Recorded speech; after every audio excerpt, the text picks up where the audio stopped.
कोण होतीस तू, काय झालीस तू मालिकेच्या आजच्या 14 मेच्या भागात कावेरीच्या हाती खूप महत्वाचा पुरावा लागलेला असतो. खूप मोठा खुलासा होतो, ते म्हणजे दिगंबरचा मुलगा मंदार असल्याचं. कावेरी जबरदस्त शॉकमध्ये असते.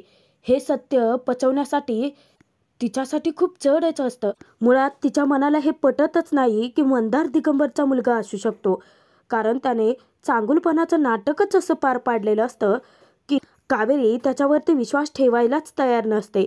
परंतु तुझं दुसरं मन तिला सांगतं, एकदा खात्री करून तर घ्यायला हवीच आहे ना. इकडे कावेरीचे बाबा मात्र जबरदस्त शॉकमध्ये असतात. मंदारला ते जाब विचारतात की मला न सांगता हे सगळे कागदपत्र तू का बनवलेत. ही तर शुद्ध फसवणूक आहे. आत्ता मंदार आपल्या खऱ्या रूपात येतो आणि बाबांना सांगतो की कसं आहे ना काका, चांगुलपणाचं नाटक करता करता खरंच खूप कंटाळा आलाय. तेव्हा ते धक्क्याने विचारतात की म्हणजे तू माझा विश्वासघात केलास. तेव्हा मंदार तोराचा ओरडतो की हो. मंदार बाबांना म्हणतो की थेरड्या, केलाय मी तुझा विश्वासघात, कारण विश्वास तू ठेवला होतास आणि त्याचा घात मी केला.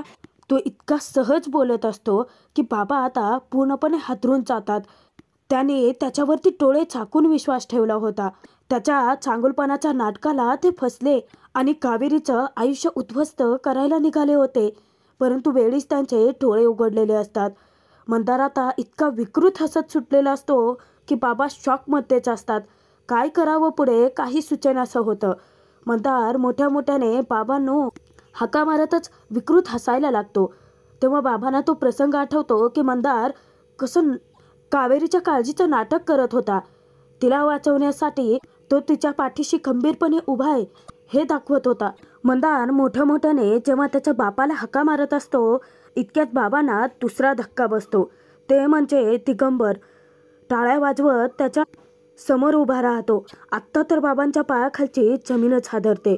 मंदार दिगंबर दोघेही त्याच्याकडे पाहून त्याच्यावरती विकृत हसतच असतात. धक्क्यात असलेले बाबा बोटाच्या इशाऱ्याने विचारतात की म्हणजे दिगंबर, मंदार तुझा मुलगा आहे. तेव्हा मंदार हसत सांगतो की हो, मी दिगंबरचा मुलगा आहे. यांनी षडयंत्र रचून चांगुलपणाच्या नावाखाली बाबांची शुद्ध फसवणूक केलेली असते आणि त्यांच्या सापळ्यात बाबाही अडकलेले असतात. आता ते स्वतःला दोष देतात, स्वतःला कोसायला लागतात. त्यांना इतकं अपराधी वाटतं की यांच्यावरती डोळे झाकून विश्वास ठेवत कावेरीचं आयुष्य उद्ध्वस्त करायला निघाले होते ते. परंतु बरं झालं की सत्य खूप पूर्वी कळलं. बाबा स्वतःला कावेरीचा गुन्हेगार समजतात आणि स्वतःलाच आता तिथे मारायला लागतात. त्या दोघांना ते स्पष्ट सांगतात की तुम्ही दोघांनी माझी फसवणूक केली आहे. तुझ्यावरती विश्वास टाकून मी माझ्या पोरीचं लग्न तुझ्याशी लावून द्यायला निघालो होतो मंदार, परंतु आता नाही. आता मी माझ्या मुलीचं लग्न तुझ्याशी लावून देणारच नाही. बाबांनी खूप मोठा निर्णय ऐकवलेला असतो. तेव्हा ते दोघे त्याच्यावरती हसत सुटतात आणि दिगंबर त्यांना विचारतो की तू तुझ्या पोरीचं लग्न स्वतः याच्याशी करून द्यायला तयार होतास. आता तू हे लग्न कसं थांबवणार आहेस, कारण तू स्वतः ती जमीन आणि तुझी पोरगी मंदारच्या हाती सोपवली आहे. बाबा पुढे रडकुंडीला आलेले असतात. रडकुंडीलाच काय, ते स्वतःला दोष देत कोसत तिथेच रडायला लागतात. पूर्णपणे खचून कोलमडून केलेले असतात, कारण त्यांच्या हातून अपराध नाही तर गुन्हा घडलाय असं त्यांना वाटतं. मंदार मोठ्या तोऱ्यात बाबांच्या पुढे येतो आणि सांगतो की थेरड्या, तू हे लग्न कधीच थांबवू शकत नाही. अरे फक्त तुला माहिती आहे मी कोण आहे ते, तुझ्या त्या मुलीला थोडीच माहिती आहे मी कोण आहे ते. परंतु मंदार अजूनही त्याच गैरसमजात असतो. इकडे कावेरीच्या हाती ऑलरेडी पुरावा पोहोचलाय. ती आता वेळीच सावध झाली आहे. याच्या भ्रमाचा भोपळा लवकरच फुटणार असतो. परंतु तिथे आता त्याच्या कचाट्यात बाबा अडकलेले असतात. इथे कावेरी शहानिशा करण्यासाठी मंदारच्या घरी येते आणि ज्यावेळेस ती येते आजूबाजूला शोधाशोध करत असताना तिचं लक्ष त्या पलंगाखाली जातं. तिला शूज दिसतात आणि कावेरीला तो प्रसंग आठवतो की ज्यावेळी ती दिगंबरच्या मागे धावत होती त्याला पकडण्यासाठी, तेव्हा एक व्यक्ती येऊन त्याला वाचवून घेऊन गेला होता. त्या व्यक्तीने सुद्धा सेम तेच शूज घातले होते. आणि त्यानंतर कावेरीचं लक्ष जातं ते मंदारच्या फोटोकडं आणि जेव्हा मंदारच्या फोटोकडे लक्ष जातं, मंदारचा एक जळालेला फोटो तिच्या हाती असतो. ती त्या फोटोशी कम्पेअर करून बघते तर तो फोटो नेमका मंदारचाच निघतो. आत्ता मात्र कावेरी पूर्णपणे हालून जाते. तिच्यासमोर आता खूप मोठ्या सत्याचा खुलासा होतो आणि कावेरी विचारात पडते की म्हणजे दिगंबरला मदत करणारा त्याचा मुलगा मंदारच आहे. इतकं मोठं षडयंत्र रचलं त्या दोघांनी माझ्या बाबांच्या विरोधात. माझ्या बाबांच्या भावनांशी खेळले ते दोघे. कावेरी आता चवताळून उठते. त्या दोघांच्या गुन्ह्यांची शिक्षा त्यांना द्यावी लागणार असते, कारण त्यांनी शुद्ध फसवणूक केली या दोघांची, तीही साध्या जमिनीसाठी. मी त्या मंदारला सोडणार नाही म्हणत कावेरी रागाने पेटून उठते आणि मुंडावळ्या नथ दोन्ही काढून फेकते. घराकडे धाव घेते. इकडे बाबांनी आता मंदारचं थोबाड फोडलेलं असतं. त्याला त्याची शिक्षा दिलेली असते आणि ते पेपर्स घेऊन आता ते तेथून पळून जाणार. तर मंदार दिगंबर दोघेही त्यांना पकडून ठेवतात आणि त्यांच्यावरती हल्ला करतात. त्या दोघांच्या ताकदीपुढे बाबांचा आता निभावच लागत नाही. स्वतःला त्यांच्या कचाट्यातून सोडवण्यासाठी ते अतोनात प्रयत्न करत असतात. तोचपर्यंत कावेरी घरी पोहोचते आणि घरी बाबांबद्दल चौकशी करत असते. काऊकडे सुद्धा विचारपूस करते, परंतु बाबांबद्दल तिलाही काही माहिती नसतं. कावेरी अख्खं घरभर बाबांना शोधत फिरते, मोठ्याने हाका मारत असते. काऊलाही कळत नसतं की कावेरी इतकी का घाबरली आहे. बाबा कुठेही सापडत नसल्याने कावेरीच्या काळजात धडकी भरते. इकडे तिकडे ती बाबांना हाका मारत असते. जे भेटेल त्यांना बाबांबद्दल विचारत असते. जेव्हा कावेरी धावत बाहेर येते तेव्हा एका काकांकडून कावेरीला माहिती मिळते, ते म्हणजे बाबा बंदरावरती गेले आहेत.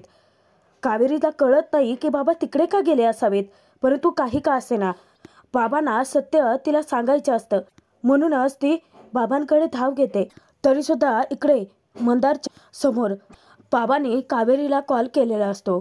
मंदार त्यांच्या हातून फोन हिसकावून घेतो आणि तो विचारतो की ओ कावेरी कॉलिंग, वर जाण्याच्या आधी पोरीशी बोलायचं आहे तुला. मंदारने परत एकदा बाबांवरती हल्ला केलेला असतो. त्यांचा फोन तो पाण्यात फेकून देतो. बाबा त्याला सांगतात की माझी कावेरी तुम्हाला सोडणार नाही, तुम्हाला तुमच्या गुन्ह्यांची शिक्षा मिळवूनच देईन. तेव्हा त्या दोघांना वाटतं की ती साधी मुलगी आहे, ती काय करू शकणार आहे आमचं वाकडं. आणि मंदार विकृत हसत तिथे बाबांचा गळा आवळून धरतो.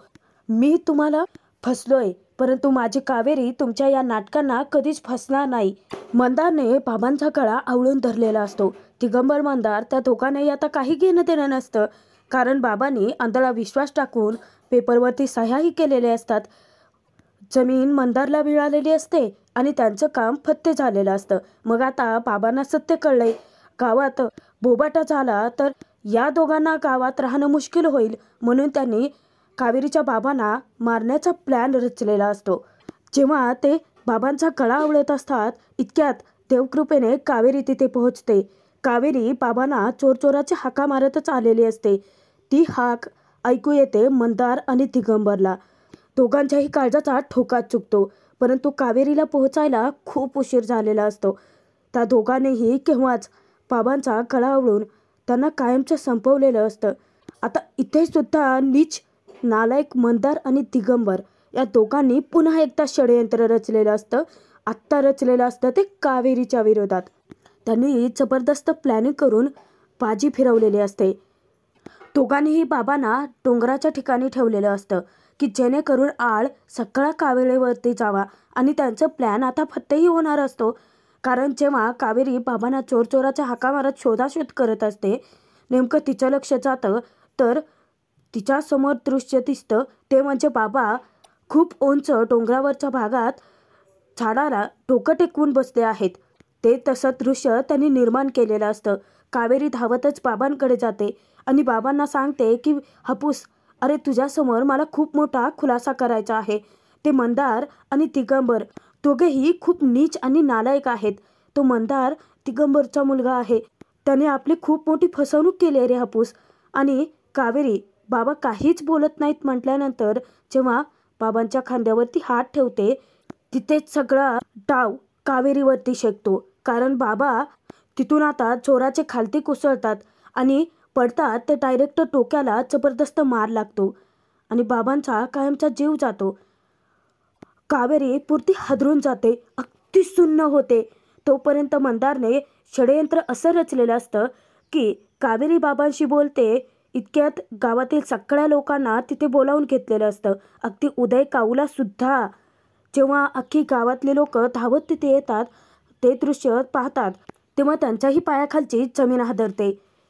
जेव्हा उदयचं लक्ष जातं तेव्हा त्याच्या नजरेस पडते ती वरती कावेरी असते. आणि कावेरी पूर्णपणे सुन्न झालेली असते, पूर्णपणे ब्लँक, काहीच रिॲक्टच होत नाही ती. नीच दिगंबर मंदार दोघांनी सापळा असा रचलेला असतो की अख्ख्या गावासमोर हे दृश्य भासवलेलं असतं की कावेरीच्या हातूनच तिच्या बाबांचा जीव गेलाय. कावेरी ज्या वेळेस भानावर येते तेव्हा धावत ती तिच्या बाबांकडे येते आणि बाबांच्या जवळ बसून हंबरडा फोडते. मोठ्याने रडायला लागते की बाबा तुम्हाला असं नाही सोडून जाऊ शकत, उठ ना. तेव्हा कावेरीच्या हातून एक काकू हातात चिकूला घेतात. उदय कावेरी दोघेही पुढे येतात. कोणाला तिथे काही सुचेनासं होतं. कावेरी तर इतकी जोराचा हंबरडा फोडते की तिची हाक आता तिच्या बाबांपर्यंत पोहोचूही शकणार नसते. इतक्यात नेमकं उदयला यशचा कॉल येतो. यश आतुरतेने उदयच्या येण्याची वाट पाहत असतो. तेव्हा उदय इतका घाबरलेला असतो, तो यशला सांगतो की मी नंतर बोलतो तुझ्याशी. यश घाबरत विचारतो की काय झालंय दादा. तेव्हा उदय म्हणतो की नंतर सगळं सांगेन यश, प्लीज आत्ता कॉल नको. आणि तो कॉल कट करतो. पाताळी यंत्री, दिगंबर, मंदार दोघेही त्या माणसात मिक्स असतात आणि दोघेही तो समोरचा तमाशा पाहत असतात. त्यांच्यासाठी तर तमाशाच असतो ना. कावेरी आता पेटून उठते आणि सगळ्या गावासमोर ती सांगते की हे सगळं काम त्या नीच नालायक मंदारचंच आहे. तेव्हा उदय धक्क्याने तिच्याकडे पाहतो. इतक्यात मंदार नाटक करत समोर येतो आणि तो उलटा कावेरीलाच जाब विचारतो की हे सगळं का आणि कशासाठी केलंस. अगं बाबांचा जीव घेतलास तू. आणि गावासमोर असं दृश्य भासवतो की कावेरीने तिच्या बाबांचा जीव घेतलाय. उदय काऊ दोघांना तर काही कळेनासंच होतं की नक्की चाललंय तरी काय. हे दोघं एकमेकांवरती आरोप कशी काय करतायत. हे सगळं इथे असं घडत होतं. म्हणूनच तर मला मुकुंद काका सतत कॉल करत होते. आत्ता मात्र मंदारचं खोटेपणा समोर येताच कावेरी चवताळून उठते. त्याची कॉलर पकडत त्याला जाब विचारते की नीच नालायक हलकट माणूस, माझ्यावरती आरोप करतोयस, तू मारलेस माझ्या बाबांना. तेव्हा मंदार दुसरा धक्कादायक खुलासा करतो. तो कावेरीला म्हणतो की मुकुंद काकांनी जमिनीचे कागदपत्र माझ्या नावे केले, म्हणूनच तू त्यांच्यावरती हल्ला केलास, तू मारलंस त्यांना. कावेरीच्या पायाखालची जमीनच हादरते. तेव्हा मंदार कावेरीचे हात झटकतो आणि अख्ख्या गावासमोर पुन्हा एकदा चांगुलपणाचं नाटक करतो. रडण्याचे नाटकं करत तो बाबांजवळ जातो आणि तो म्हणतो की किती साधे, भोळे आणि चांगले होते आमचे काका. तो अख्ख्या गावासमोर दाखवतो की ही सेफ राहावी ना म्हणून काकांनी जमीन माझ्या नावावरती केली होती. त्याचे पुरावे म्हणून तो कागदपत्रसुद्धा दाखवतो. हे सगळं त्याने एक सापळा रचून त्या सापळ्यात काकांना अडकवून त्यांच्याकडून कशा सह्या करून घेतल्यात हे फक्त त्याला एकट्यालाच माहिती असतं. आणि या सगळ्यांबद्दल बाबांनी एकदाही कावेरीला सांगितलेलं नसतं. मंदार अख्ख्या गावासमोर परत कावेरीवरती तिच्या बापाच्या मरणाचे आरोप लावायला लागतो. तो अख्ख्या गावाला सांगतो की काकांनी मुलासारखं प्रेम केलं होतं माझ्यावरती, ही सेफ राहावी म्हणून जमिनीचे कागदपत्र माझ्या नावावरती केले, हेच तिला बघवलं नाही म्हणून स्वतःच्या बापाचा खून केला हिने. बाप लेकाने मिळून आता जबरदस्त षडयंत्र रचलेलं असतं. आधी या मायलेकरांना अडकवलेलं असतं आणि आता बापाचा खून करून कावेरीला अडकवतात. चांगुलपणाचा आव आणत अख्ख्या गावासमोर कावेरीला तो म्हणतो की विश्वासघात केलायस तू आमच्या सगळ्यांचा. कावेरी चवताळून त्याच्या अंगावर जाणार तर दिगंबर सुद्धा पुढे येतो आणि तो अख्ख्या गावाला सांगतो की बघा, आजपर्यंत मी सांगत होतो ना या पोरीवरती विश्वास ठेवू नका. बघताय ना ही पोरगी किती पाताळ यंत्री आणि खुनी निघाली ते. तेव्हा मंदार सुद्धा गावासमोरच तिला जाब विचारण्याची नाटकं करतो की म्हणजे कावेरी, अख्ख्या गावकऱ्यांना फसवणार होतीस तू, फॅक्टरीच्या नावाखाली त्यांची जमीन लुबाडणार होतीस. कावेरीवरती आता नको ते धप्पे बसायला लागतात आणि कावेरीकडे स्वतःला निर्दोष सिद्ध करण्यासाठी पुरावेच नसतात. मंदार दिगंबरने षडयंत्रच असं रचलेलं असतं की त्यांच्या विरोधात कोणतेही पुरावेच मिळत नाहीत. कावेरीच्या छोट्या हालचालींवरती नजर ठेवून त्यांनी ते पुरावे वेळीच मिटवलेले असतात. आजचा भाग इथेच संपतोय. पुढील भागात बघूयात. इथूनच खऱ्या अर्थाने मालिकेची पूर्ण समीकरणं बदलले आहेत. जात असताना उदयच्या गाडीचा ॲक्सिडेंट होतो आणि तिथेच उदय आता काडीसोबतच खालती कोसळतो दरीत. काऊ एका झाडाला लटकत असते तेव्हा कावेरी तिला वाचवण्यासाठी अतोनात प्रयत्न करते. काऊच्या लक्षात आलेलं असतं की ती आता वाचू शकणार नाही. म्हणूनच कावेरीकडून ती खूप मोठं वचन घेते. कावेरीने चिकूचं मातृत्व स्वीकारलं आहे, परंतु ती उदय आणि काऊ दोघांनाही वाचवू शकलेली नसते.